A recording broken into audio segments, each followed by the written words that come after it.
In the near future, we shall meet and strengthen our cooperation in the protection of the basic fundamental human right, that is freedom of religion and belief. Let me start by saying that the Hungarian government is ready to offer its relevant experiences and practices on this very important field.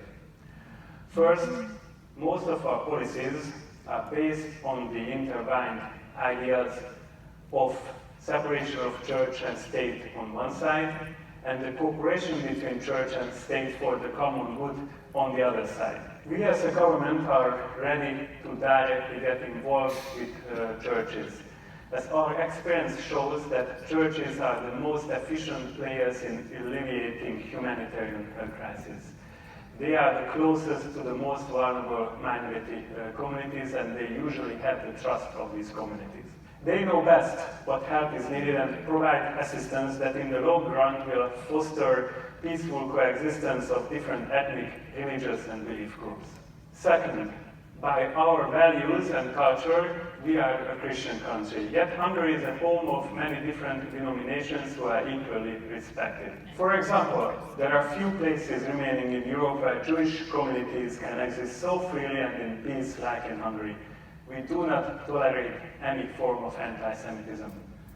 What's more, Hungary, as a government, as a nation, stood up for persecuted Christians, as Christians are the most persecuted religious group by the numbers in the world today. While Christian persecution is one of the biggest humanitarian crises of our time, it is also the most concealed one. Third, we tend to avoid the so-called politically correct speech because reality is more important than political correctness. Amen. Ladies and gentlemen, when radical Islamists enter a church in Nigeria on the feast of Pentecost and they start to murder Christian worshippers in that church, that is not the effect of climate change. That is religious persecution, that is anti-Christian persecution. Also, let me be clear by saying that Hungary supports the promotion of freedom for women and girls of all religion or belief from inhumane and degrading practices. We support women's empowerment, the protection of the human dignity of women and girls. Yet, we highly reject the so-called woke gender ideology. We do not support attempts to exert pressure on religious leaders to accommodate religious faiths and beliefs according to the so-called gender ideology.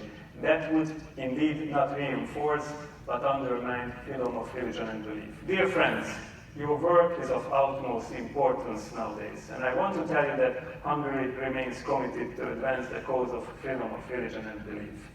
Both the IRF Summit and the upcoming International Religious Freedom Ministerial provide excellent opportunities to discuss the challenges faith-based communities face in the world and to inspire action. Thank you for your attention, and I wish you a fruitful meeting.